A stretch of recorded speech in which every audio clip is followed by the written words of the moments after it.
testing their thinking than just sort of collecting homework and grading it. Behind us, there are 7 student teachers who are observing this lesson as a part of their basic training. They are required to observe a large number of lessons, and not only just observe them, but then go back and in small groups critique and discuss those lessons. We have very little testing, perhaps, Yes. We don't have practically any testing until the end of the high school. Yeah, the matriculation exam. Yes. The more relaxed atmosphere that characterizes classrooms now seems to facilitate and improve learning and student motivation. We try to all the time say that it's up to you that you learn. Yes. And this is good for your future, and it's fun to learn. So what did students have to do? You wanted them to understand this theorem. You I just wanted them explained to it. discover the theorem. To discover it. Discover the theorem. Well, that's a really important distinction, isn't it? Yes. The emphasis is not so much on mechanical performance, but on using math in concrete situations and sort of understanding the math. Our school system is very much oriented toward this kind of understanding and reading, and also some problem solving and this kind of things.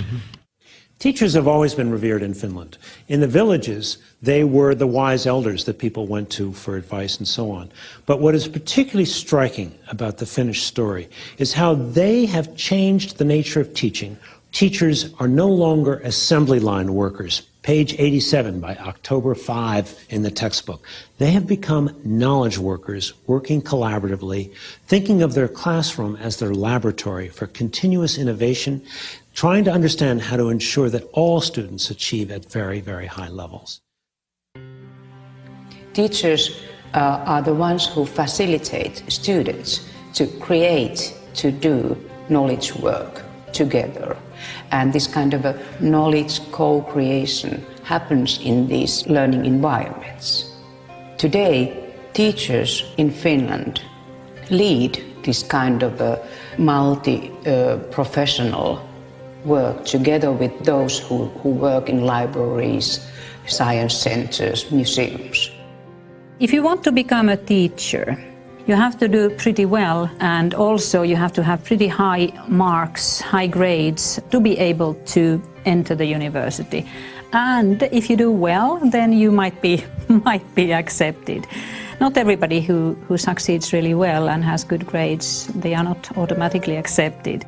In a lot of countries, teaching is something that those people who can't get other jobs do.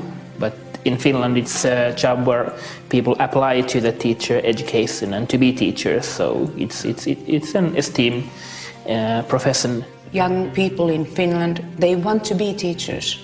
And we get very competent teacher students. We have 5-year study programs for all teachers, both class teachers and subject teachers. Subject teachers, they major in their subject, and class teachers, they major in their educational studies. So it's 3 years of bachelor's and 2 years of master's. I've been a student. It's quite rare that all teachers have the university master's degree. Yeah. I think most countries don't have that. It's probably one factor. The main reasons for our success, I would say, that it's teacher education, that we're able that we have teachers that all have masters. We call it a research-based teacher education. And it means that it's much more important to learn to think pedagogically and be a reflective, inquiry-oriented teacher. Even if you do extremely well in both your matriculation examination and have good grades in your report card, you cannot just walk in. So you have to do well also in the entrance examination. And for that you have to study quite a lot, I'm afraid, because the percentage you get who manage to start their studies at the university, that's quite low in Finland. We have much more applicants than what we can take in.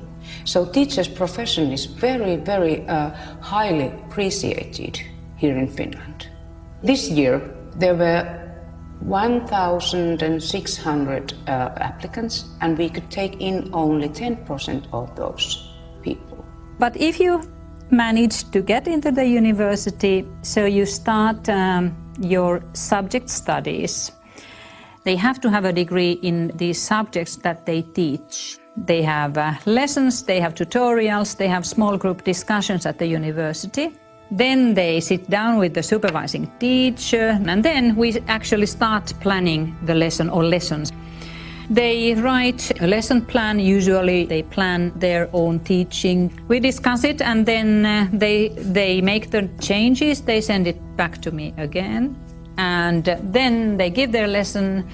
After that we have a quick feedback session with the students who have also been observing the class. These feedback sessions, they are very, very important. Actually, it takes a lot more time to actually fulfill one lesson. So it means that the students we get in, they are very motivated and they are very, very well educated when they come in. So they are very high quality students.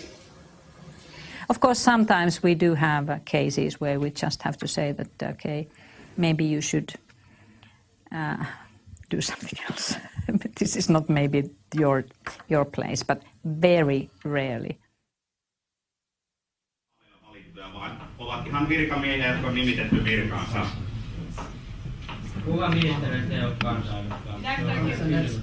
The beginning of the class is used as either warm up or cool down. The teachers talk about it in different ways, but it's a way of relaxing the kids and also engaging them.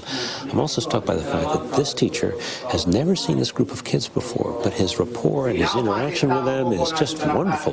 Lively, interesting, fun, but also very academically demanding.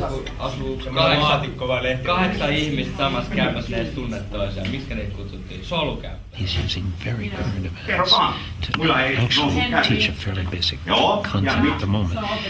The three questions at the top of each slide is, who is this person, what is the ministry, and what is the political party? Kyllä. Tänään itse asiassa käsitellään juuri tätä aihetta, että millä tavalla se luottamus säilyy niin kansalla kuin eduskunnalla, esimerkiksi ministereihin tai kansanedustajiin. Seuraava pari. Valtioneuvoston. Tämä laitetaan vihkoon nyt ylös. There's a little debate taking place now. The student teacher just put up the frameworks for comprehensive education that was approved by the ministry some years ago. And the student just said, well, do you think the ministry has lived up to the promises they've made about what a good comprehensive education should be? So now they're debating the quality of the education they've received versus what was being promised to them. Whole group asked very tough question. Yes. Maybe, I think. Yes. But fortunately, you have very good knowledge of the subject. Not once you were lost. What do you think about the lesson? I thought it was very nice. I wouldn't have spoken so much in the lesson, and I would have given them more space. But it's a difficult subject, and they ask questions all the time, so it took the time. The challenge for any of us as teachers is what Ted Sizer said, which he said, less is more. Yeah. Doing less, going in greater depth. Yeah. Again, maybe too much talk from me, and I like to have a little bit more activity for students. Yes.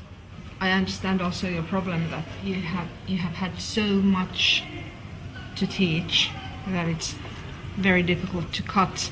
They observe our classes in multi-subject groups. So all those who are considering coming to the teaching practice follow lessons given by us. We just teach. We do our everyday work, and they follow us. So you're really modeling the behavior, or behavior being of transparency, right? You're having whole groups of kids, future teachers, come in and watch you teach. It's true. And in part, which, as I hear you say this, you're saying that this is the norm. That the norm is we're going to watch each other teach all the time. Is that a fair summary? The stage is open for everybody. You could drop into any classroom here and watch. And it's also encouraged before they start teaching themselves. So we have these observation sessions ongoing all the time. And they're told what to be looking for? The questions that we have designed for that purpose they are quite simple. what did you see? It could be one question. What would you have done differently? What are your thoughts about some points? 3 very simple questions, because we realized these 3 simple questions might, in a way, lead their concentration to the content.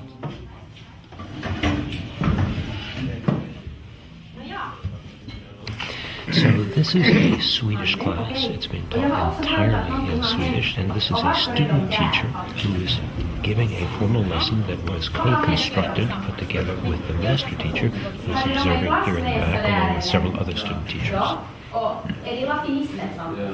The teacher trainer has sent me the lesson plan by email on Sunday. I have been commenting on her plan and ideas through email correspondence.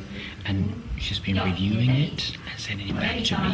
What I do now during the lesson, I have the lesson plan in front of me and I comment on it, looking at the things she does and probably giving her hints what could have been done differently. And she gets right away my comments after the class. Of course, we also discuss the lesson face to face after the class. Det har jag inte ångrat hittills åtminstone, men hoppas inte någonsin. She's quite well using other material, for example a YouTube video and text from other resources, but going back to the actual resource textbooks after these introductory sections. John Goodlad, in his studies of high schools in the 1980s, discovered that teacher talk time comprised 85% of the lessons in American high schools across all content areas. So what are you seeing here in terms of teacher talk time versus student work time? I would like to see that it would be 60% the student and 40% teacher. And I'm going to give a feedback to her that every time she would have had a chance to throw the ball in the classroom, she should have done it. So can you say a little bit about why you chose that video? Why did you show it? The theme of this lesson was the future and what these 15-year-old people are going to do after this class. They're going to high school or whatever. This song was quite good to support the theme, and I've learned that it's good to use just music or some listening comprehension exercises or something like that to cool down the class. And I've experienced that it works. Listening comprehension exercises and music is the best way to calm down a class that is a bit, how do you say it? Well, not that calm. Yeah. So I've just spent the day observing classes, talking to teachers and students, and trying to better understand what is it that actually happens in classrooms that accounts for these extraordinary results. Several things we observed that were in common to all of these classes. These classes really focused on teaching students how to think, giving students a sense of being able to really actively engage in their learning, not penalizing mistakes. Finally, I was struck by the attention to detail in the ways in which these master teachers work with student teachers in their classes. There is a technique, a methodology, if you will, a national curriculum for preparing these teachers so that they get a great deal of classroom experience, they get a great deal of coaching on how to become a better teacher, and there's a clear understanding about what, in fact, is good teaching.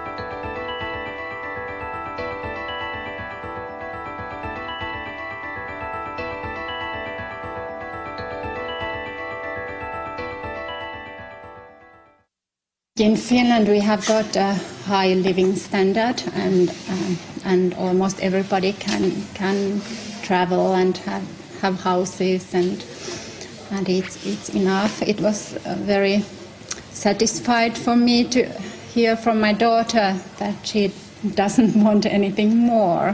So I think it's good to have this and spend time to things that you like to do with people you love. We've had a chance to explore what Finnish students do in the classroom, but what do